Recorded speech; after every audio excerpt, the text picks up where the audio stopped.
안녕하십니까. 정비조합과 총회 진행자 국토계획경제연구원 유영학입니다. 지난 시간에는 도시미주거 환경정비법의 목적이 무엇인지, 법이 정해진 정의와 그리고 구체적 타당성과 법적 안정성에 대해서 말씀을 드렸죠. 이번 시간에는 도시미주거 환경정비법이 만들어지게 되었었던 그 어떤 법들이 있었는지, 왜 이런 법의 변천의 과정을 겪었는지 이런 것들에 대해서 얘기를 나눠보시고, 향후 이 법은 또 어느 방향으로 또 개정이 되는 것이 바람직한지 이런 것들에 대해서 살펴보도록 하죠. 지금 대한민국에서는 소득 격차가 벌어지고 빈부차가 점점 커지고 있다, 이런 얘기를 사회 각층에서 이야기가 나누어지고 있죠. 그것도 사실입니다. 그런데 사실 대한민국은 자본주의가 시작된 것은 불과 70여 년 정도 지났죠. 따라서 자본주의가 발효가 되어서 시작되어 있는 350년, 400년씩 된 나라보다는 빈부격차가 그래도 좀 평균을 이루고 있다, 이렇게 얘기하시는 분들도 계십니다. 그러면 이 주택, 아파트에 관련해서는 어떤 개발의 역사가 있었을까요? 첫 번째, 대한민국에서 이런 아파트 단지, 다시 말해서 주택 문제에 대한 심각성을 사회적 문제로 시작을 하고 그 문제를 해결하기 위해서 법제화되었던 것은 70년대죠. 70년대는 도시개발법에 의해서 사업을 진행을 했습니다. 그런데 이 도시개발법에 의해서 사업을 진행한 것은 제1섹션이다, 이렇게 표현도 하고요. 1섹션이라고 얘기하는 것은 국가 주도형 개발 사업을 했던 것이죠. 그런데 이 도시개발법에서 아파트 건설 사업을 했던 것은 순전히 장소에 대한 개발을 했습니다. Development for the place. 장소 개발을 했던 거예요.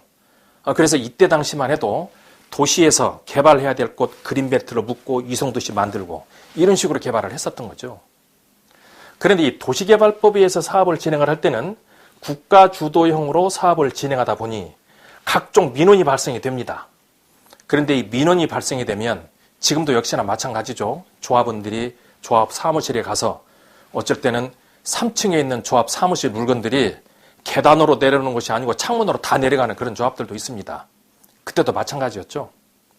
그래서 이때 당시에 조합원들이 관청에 찾아 들어가서, 좀 부끄러운 얘기입니다만, 시장실에 들어가서 책상 위에 똥 싸고 오줌 싸고도 했습니다. 경우에 따라서는 500명, 1000명 한꺼번에 도시계획과에 들어가셔서 꽹과리 치고 호루라기 불고 메가폰으로 소리 지르고 이런 기간들이 2달, 3달 계속됐던 거죠. 이렇게 되니 행정 기능이 도저히 아무것도 할 수가 없습니다. 그래서 이렇게 사업을 도저히 진행할 수 없겠다. 그리고 이런 민원이 발생된 것이 국가 주도형으로 국가 의지로 사업을 하기 때문에 이런 민원이 발생이 되므로 이 의사결정권을 민간인에게 주도록 하자, 이렇게 법을 바꾸죠. 이게 90년대에 만들어졌던 주택촉진특별법이죠. 주택촉진특별법에 의해서 사업을 진행하는데 이때는 제2섹션에 의한 사업이라고 얘기를 했죠. 그러면 이 2섹션이라고 말하는 것은 순전히 민간 주도의 사업 방식을 얘기하고 민간인들의 자율적인 의사결정에 의해서 사업을 진행하는 이런 법 체계로 바뀐 겁니다. 그래서 이 당시에는 국가에서 아파트 건설을 하는 것 관련해서 관리하는 건 하나 있었죠. 사업시의 인가만 관리해 줬어요. 그 외에는 아파트를 다 짓고 파는 것까지도 조합에서 자율적인 의사결정을 통해서 사업을 진행하도록 두었던 거죠. 그런데 이렇게 사업을 진행하다 보니 또 문제가 없는 게 아니죠. 첫 번째 문제가 발생이 되는 것이 이 조합에서 사업을 진행하려고 보니 자본이 턱없이 부족합니다. 아파트 건설하는데 돈이 있어야 집을 짓겠죠. 그런데 조합은 아무런 자금이 없는 겁니다. 그래서 관에서 민간 건설업자에게 특혜 아닌 특혜라고 할 수는 없지만 국가 도시 기능을 되살리기 위해서, 주택 문제를 해결하기 위해서 민간업체들에게 특혜를 주죠. 여기에 와서 아파트 건설을 마치면 여기에서 발생된 이득을 시공건설사와 조합과 나누어 갖도록 하겠다. 이런 제도를 만든 거죠. 이게 바로 지분제 사업입니다. 지분제 사업, 이득을 나눠 먹는 사업이라는 뜻이죠. 그런데 사실상 이렇게 지분제 사업으로 해서 입주를 할 때가 됐더니 정말 큰 문제가 발생합니다. 현재 시공건설사들과 여기에 관계되어 있는 분들은 전문가이지만 우리 조합 민간인들은 전문 지식이 없어요. 그리고 또 사업 진행 과정에서 이런 전문가 집단이 사업을 진행한 후 이득을 나눌 때 봤더니 결국 7, 80%는 시공건설사나 그런 전문가들에게, 그리고 조합원들에게는 20, 30%밖에 안 남더라는 겁니다. 원래 이 사업은 원주민들이 재정착하고 주민들이 살기를 바라는 마음으로 사업을 진행을 했던 것인데 그 방법이 완전히 배신을 당한 겁니다. 그래서 이렇게 사업해서는 안 되겠다. 이렇게 해서 2000년도에 법이 바뀌게 됐는데, 이때가 지금 현재 우리가 알고 있는 도시미주거 환경 정비법에 따른 사업 진행 절차가 이때 만들어지게 된 거죠. 그러면 첫 번째 단계에서는 장소에 대한 개발이었다면 두 번째 개발 방식은 사람 중심의 개발이었습니다. 이 민간 중심으로 사업을 진행을 했다면 이제는 이 개발 방식이 함께하는 Development with People, 함께 살아가는 도시를 만들어야 되는 것을 목표로 삼게 됐죠. 그래서 이때는 이제 제3섹션에 의해서 사업을 진행한다고 얘기를 하고, 공적인 절차에 대해서는 모든 조합이 지키는 것으로, 그리고 사적인 것에 대해서는 조합에서 자유로운 의사결정에 의하여서 사업을 진행하는 민관 합동으로 사업을 진행하도록 했죠. 그래서 지금 현재 사업 진행 중에서 큰 성과를 보는 것은 원주민들이 재입주율이 높아졌다는 것, 분배가 왜곡되지 않은 것은 많은 성과를 보고 있습니다. 그럼에도 불구하고 도시미주거 환경정비법이 모든 것이 다 완비되어서 사업이 진행되는 것은 아니죠. 도시미주거 환경정비법에서도 문제 있습니다. 첫 번째, 정비 기반시설. 이 정비 기반시설을 조합에서 만들어서 관에 내놓으랍니다. 통상적으로 개발을 지향하는 재개발 사업 지역의 토지 소유 관계를 보면 보통 83%가 민간 소유자, 그리고 17%가 국공유지죠. 그런데 이러한 토지가 아파트 단지로 바뀌게 되면 아파트가 지어지는 지역은 70%로, 그리고 정비 기반 시설은 30% 정도의 부담을 안도록 하고 있습니다. 그러면 결국 17%에서 30%로 넘어오는 평균 약 13% 정도의 순부담률이 발생이 되더라는 거죠. 이것은 결국 조합원들의 부담으로 늘어난 거죠. 또 있습니다. 사업을 진행하는 과정에서 세입자 문제를 조합에서 해결하랍니다.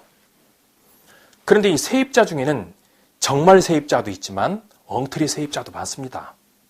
예를 들어서 강남에 꼬마 빌딩을 가지고 있는 분이 재개발 사업장에 와서 세입자 생활을 하고 있다고 가정하겠습니다. 그분이 세입자 맞나요? 그건 아닙니다. 사실상 세입자는 진성 세입자를 잘 구별을 하여서 진정으로 국가에서 복지 차원에서 할 일이죠. 그런데 이 세입자 문제를 정리하면서 봤더니 평균 500명 소유자가 있는 조합의 경우 세입자 대책 문제에 대한 것을 해결하고 났더니 약 70억 정도 비용이 듭니다. 적은 금액은 아니죠. 국가에서 할 일입니다. 또 있죠. 세 번째로는 임대 아파트를 건설하여서 국가에 내놓으라고 얘기하죠. 물론 공짜로 가져가는 것은 아니죠. 임대 아파트 가격은 아주 낮은 가격입니다. 그런데 이것도 조합에서 임의로 분양 처분을 할 수 있는 아파트라면 조합은 이득이 더 늘어나겠죠. 그런데 지금 현재 이 재개발 사업을 하는 것이 수익적 행정처분이라는 이유로 이 임대 아파트로 지어서 내놓으라고 얘기를 해요. 그래서 이것이 사업 시행인가 조건이기 때문에 조합에서는 거절할 수 있는 힘이 없습니다. 그래서 지어서 내놓죠. 자, 그런데 요즘 와서 이 문제도 또 많은 문제를 겪고 있죠. 어느 문제일까요?